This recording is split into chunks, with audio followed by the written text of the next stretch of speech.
Natasha. Debbie. Show. The show. Welcome to it. Just two patriotic girls. Learning about the world. So please, don't take us the wrong way.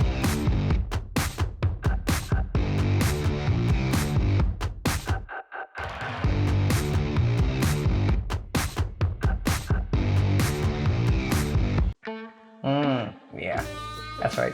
You're looking very, very sexy today. Uh-huh. No. I'm talking about you. Mm-hmm. No, you. Yeah, that's right. Right. You. The one watching this? Yeah, you're looking really, really hot. Mm-hmm. And you know what would make you look even sexier? I think you know where I'm going with this.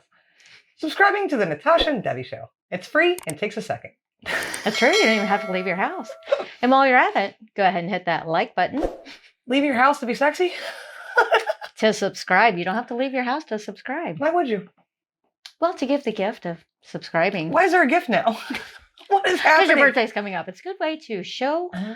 Oh, yeah, I'll take to that as a give a birthday gift present on the of a 12th. subscription to the Natasha and Debbie Show, which is absolutely free. And I hate that word subscription because it sounds like it costs I know money. it does. It does not cost to subscribe. Nope. So subscribe to all your favorite YouTube channels. It's nice to do. It's a click of a button. Enough of this. Hi, guys. Hope you're doing well. So yeah, welcome to the Natasha and Debbie Show. That's us. We're here doing That's the show. right. We are here. The show. And Debbie found a video that the title's confusing me. It is But perplexing a little bit, but I don't understand it. So what is it? it is 10 everyday freedoms in England that America took away. Say it again slower for me. 10 everyday freedoms Uh-huh. Got that part. in England. And England. Freedoms in England. That America took That away. America took away. Took away from England or took away from America? That's why I'm confused. Is that confusing? It's a little confusing, but I think it will make sense after we watch the video. You didn't look at the description? No. Oh, okay. It is freedoms that I guess aren't here that you have. Damn it, America. Things they're allowed to do that we are not. I guess so. Well, that's not fair, and I want to know what these are. Mm-hmm. And since on the Natasha and Debbie Show, we like to look at the differences and similarities, Mm-hmm. that's why we're going to take a look at this video. Oh, okay. Thank you for summing up our channel. Anyway, it's time to find out what these are. I think this video is going to make me mad. It might, to It see could. what we can't do. Time to watch the 10 everyday freedoms in England that America took away, and I might get angry. Many Americans assume their everyday rules are standard everywhere, yet daily life in Great Britain handles No, I don't think so. I don't think that. No. I know you don't think that. No, I know there's different laws in every country for every And rules, yeah. citizens and different things you can do and you can't do.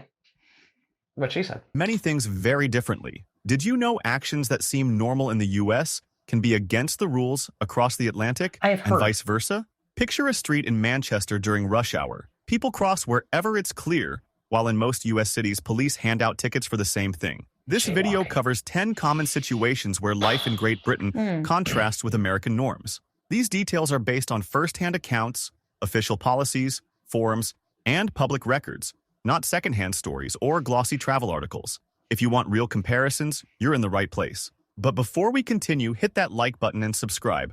Number 10, jaywalking legal. In the US, jaywalking can mean fines or warnings from police, I hate even this. when the street is empty. Cities like New York or Los Angeles commonly enforce these rules. In Great Britain, no law bans crossing outside the lines. In London or Cardiff, locals size up traffic and cross where it feels safe. In central London, it is common to see people head straight over multi-lane roads without waiting for signals. For America, I have to ask, doesn't that make it hard for the people driving to know where to expect people to walk out? Well, no, because I think we've learned before that the zebra crossing is typically where people will actually cross, right? Typically, but they can cross anywhere. So why have the zebra crossing? Why are you asking me?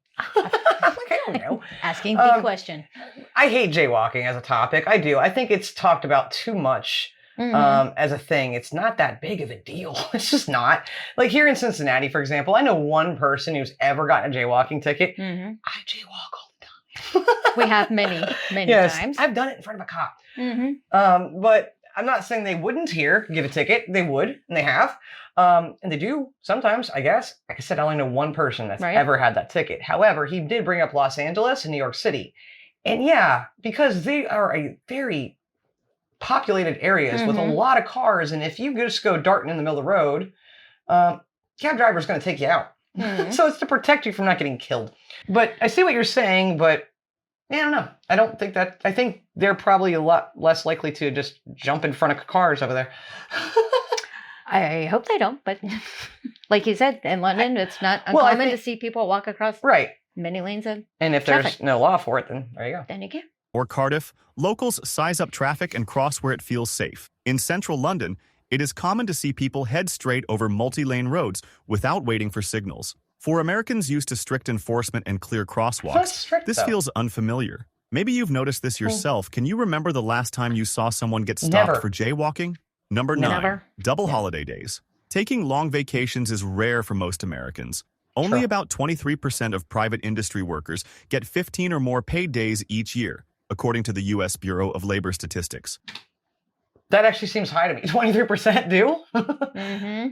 And we know some people that have like rollover holidays where they can take off long periods of time and then they can even use that for the next year. But most of the time it's capped off at the end of the year.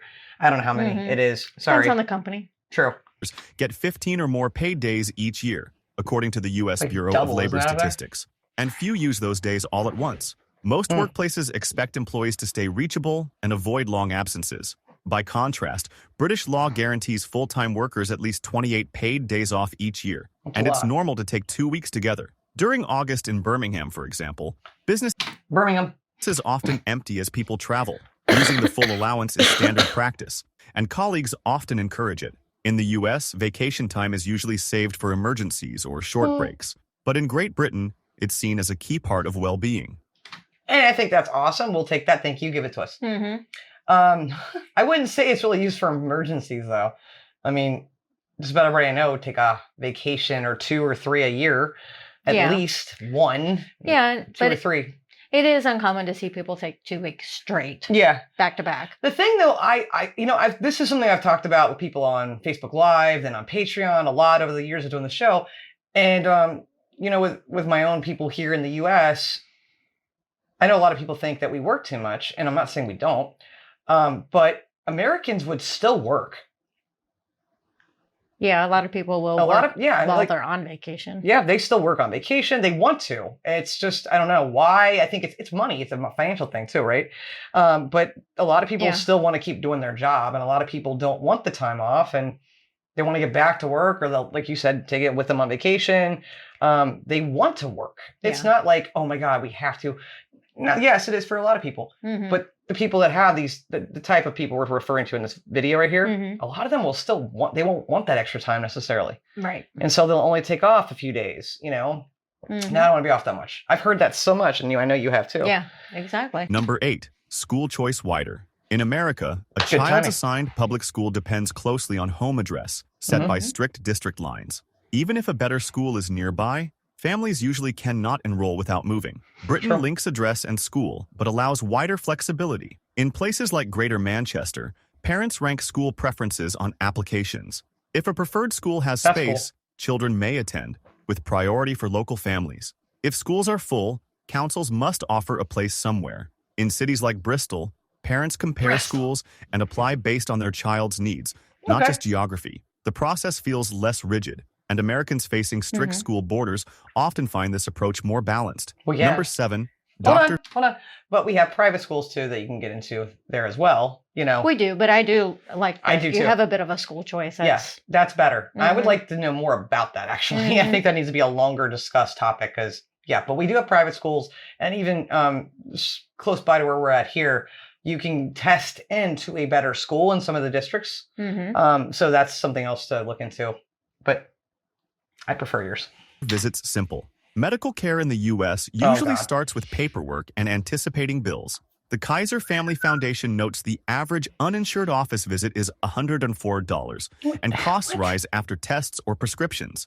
Even insured patients pay co-pays and may get more bills later. In Great Britain, patients book NHS appointments with no upfront payment and no insurance card. At clinics in Glasgow or Liverpool, Families turn up for visits or checkups and leave without pulling out a wallet. The NHS covers most routine care. Prescription costs are standardized, currently $9.65 per item. Private insurance is optional, not needed for basic health needs. I would like to know in the comments how many of you actually have private insurance, because I know a couple people from Patreon that do and utilize it, and I know other people that don't want it and think it's useless, but I'd be curious in the comments how many of you have private. And is it really is it really worth it? Like, is it actually better? Yeah. I would just be really curious to know. The lack of cost at the door often surprises American visitors, and many feel a sense of relief at the difference. Number 6, drinking age split. Americans cannot legally drink alcohol until 21, even though they can vote or serve in the military at 18. Which is in stupid. Great Britain, adults buy alcohol at 18 or older in pubs or shops. In family pubs, even 16 or 17-year-olds may have. So it used to be 18 here when you were time younger, ago? right? Or were you on the cutoff? You were on the cutoff, weren't you? It was years before I got to 18. Oh, I thought you were on the My cutoff. sister almost made it, so it was 3 years before me. So you know what year that was?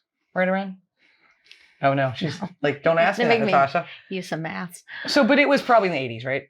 Yes. So in the 80s, I don't know if that was national. Do you know? If it was stateside? I think it was national. Okay. I do think it is so dumb that we can drive at 16, get our learner's permit at 15, drive at 16, vote at 18, go in the military at 18, but no drinking until 21. Yeah. Even though I don't drink, but still, I'm like, it's in backwards. It does. I think it was around 1986. Okay. What did he just say? 16 and 17? Or serve in the military at 18. In Great Britain, adults buy alcohol at 18 or older in pubs or shops. In family pubs, even 16 or 17-year-olds may have beer or wine with a meal. You can't trust Americans to be drinking at 18 or 17. No. Why do you think they changed it? Exactly. Sorry, it's just funny. Family pubs, even 16 or 17-year-olds may have beer or wine with a meal if an adult is present. Pub gardens and events throughout Britain include people 18 and up drinking responsibility with friends. For Americans, this early trust in adulthood often stands out. Number 5, eggs not chilled. U.S. supermarkets keep eggs refrigerated and... Sorry, but how are eggs a freedom? Yeah, I don't know. I don't know. Eggs are a freedom. Freedom to have eggs? Number 5, eggs not chilled. Damn you, America. U.S. supermarkets keep eggs refrigerated, and labels warn customers to do the same. The FDA requires washing eggs, which removes a natural layer and increases risk of contamination if left at room temperature. In Great Britain, eggs remain unwashed by law, so the protective layer stays on. So, again, we've talked about this in previous videos. This was not always the case. In 1971, I think it was, or 72, I remember reading that to you on one of the videos, is when that started. We used to not do this crap, and now we do this crap. And I don't like this crap. There, said it. I don't. I hate it. I don't know. I've always refrigerated eggs, and it just, to me, I just boggles my mind that you don't have to refrigerate eggs. See, I think we should not have to. I understand why, but just... I think it's stupid. I want your... Yeah. I don't know why we started. Let's start chemically washing these eggs here. Why? Why? Who decided this crap? I hate it. It's so dumb. It's so dumb. Great Britain, eggs remain unwashed by law, so the protective layer stays on. Supermarkets display eggs unrefrigerated, often beside dry goods. In a Glasgow market or a small Isle of Wight shop, egg cartons sit on open shelves. People take them home and keep them out of the fridge without concern. This is a... But I know some of you do put them in the fridge. So again, comments, let them know. I do want to know. You guys have white eggs too, though, right? Sit on open shelves. People take them home and keep them out of the fridge without concern. This is a result of different food safety regulations, not tradition. And what seems odd to Americans is routine in the UK. Number 4, unified transit cards. U.S. cities usually have local smart cards, like New York's MetroCard or Chicago's Ventra, which do not work elsewhere. Travelers may carry several cards or need exact change in unfamiliar systems. In Great Britain, smart cards like London's Oyster, Liverpool's Walrus, and Scotland's Saltire function on trains, buses, and even ferries. See, but here in Cincinnati, we don't have any of that stuff. No, we don't have to. And we have buses. We have buses. Yeah, and there is a bus card. Yep. Is there? You have a bus card? A Metro card. I didn't. Really? For just The metro. Did not know that. But you're not going to use the metro on the trains because they're not the same. We don't have the same kind of We don't really have transportation. trains in Cincinnati, though, No, for we don't. public No, usage. It's we for cargo. Yeah, we So- don't have the same kind of transportation. But still, I like that. But I think we talked about the Oyster card before, and a lot of people said it wasn't really worth it. Another comment, please let me know. No, I do want to know, because Yeah, definitely. I think that's something like, I feel if I go to the UK, I want to know if I should spend my money on the Oyster card or no. Walrus and Scotland's Saltire function on trains, buses, and even ferries. That's really In cool. Newcastle or Cardiff, commuters routinely switch between lines with a tap, with no stop to buy tickets. The system reduces confusion and saves time, a noticeable contrast for U.S. visitors. Number 3, pub closing flexible. Many U.S. cities have fixed last-call alcohol laws, 2 a.m. often at 1 or 2 a.m., and some limit Sunday sales. Britain changed this in 2003, allowing pubs and bars to apply for late licenses. In Leeds or Glasgow, nightlife may run until 3 a.m. on weekends. That was Hours earlier. are often set in discussion with local authorities. While country pubs may still close at 11 p.m., there is wide variation. Americans who visit often notice how fluid the rules are and feel the difference. By now, you might be comparing it to your own life. What's the latest time you've left a pub or bar in either country? 3. Number 2, exams taken 3. early. American students take most major exams, like the SAT or AP tests, at the end of high school. British students usually take national exams called GCSEs at 16, which affects choices for advanced courses and careers right away. Okay. A-levels follow at 18, usually after specializing earlier than Americans do. In Bristol or Glasgow, many finish compulsory schooling and start vocational training while Americans are in basic classes. This means British students face career choices earlier, for better or worse. And I love that, though. I do.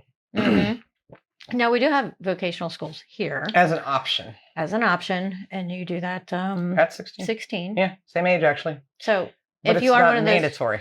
no, it's not mandatory. But if you're one of those people that are lucky enough to know what you want to do, And that would be her. She's talking about herself. Debbie did that. then you go ahead and go into those vocational schools. But so many kids, it seems anymore, at least here, they don't really know what they want to do. Yeah, I don't know what the difference between our vocational stuff and yours is. Like, I have no idea what that even looks like. I would love to have that as a subject to learn about, because here it's like there's certain schools and, you get taken as a field trip like I went. I know you did too. You already knew what you were going to do, I think, before you even went, didn't you? Yeah, I did. So I had no idea, right? I kind of was going around with a field trip to the vocational school and saw all the different courses that they offer for different occupations you can do. And like dentistry, and It's one of the trades. yeah, it's a trade school. And hairstylist, which is what Debbie did, which was smart. She saved thousands and thousands of dollars not going to hair school later on. But there was nothing there for me that I saw that I had an interest in. So I don't know what that is, if it's even we're talking the same thing here. Right, is it exactly. trades or not so much? Let us know in the comments. This is something we never really talked about much. No, we haven't. Basic classes. This means British students face career choices earlier, for better or worse. I like Number that. 1, public space trust. Many American cities add restrictions to public spaces, such as benches designed to prevent sleeping, rules against feeding wildlife, and park curfews. In Great Britain, public nighttime. parks stay open with minimal restriction. Hyde Park in London or the Meadows in Edinburgh are filled with people reading, eating, and meeting friends from morning to late evening. People relax for hours without interruption. It's common to see what's he groups talking about? picnicking or We do individuals that sitting here, too. alone. It's a small detail, but one worth asking. When was the last time you truly lingered in a park or public place without being hurried along? What? I'm just literally like, that's not a thing I've ever even heard of. Yeah, I've never been rushed out of a park. I've never even seen anyone to rush me out. I've been not allowed in a park after At dark. night, after right. dark, Are but you guys allowed after it gets dark? Because here after it's dusk till dawn, like you said. Once it hits dark, it's no. I've been escorted out with a and well, I mean, friend. Yeah. Sure. I'll go with that. I don't know what the heck that last I one was. have no idea. That is not a thing Unless here. he's talking more like Central Park in New York City. I mean, it's huge. But that doesn't apply to And- America. Yeah, it's not all of America. No. Interesting though. It's one city. There were a lot of things in that video that I want to know a lot more about. And I know I paused quite a bit and talked about quite a few of those, but the vocational school thing, I really want to know about that. If you like this, please hit the like button, consider subscribing to the channel. Yeah, I really want to see if there's a video on the vocational school differences. That's like something I forgot that I've been wanting to talk to you guys about. Mm-hmm. So let us know how that works. And hopefully we can find a video on it. I don't think there's one that exists. I don't know. And we'll have to look into it. Exactly. And if you like what we're doing here, please check out Natasha's other channel, X's and O's, that she does with Paul. It's fun. It's good stuff. And thank you so much for watching this episode today, guys. We appreciate it. And we'll see you back on the next one. So until then, and as always, don't jaywalk in America. What? I don't know what that means. Keep your eggs out of the fridge. And remember, when you're doing that, that's a freedom. Stay sexy, friends. We love you. Mwah. And always, always love like jazz. And be as strong as Tyson. Bye. Bye.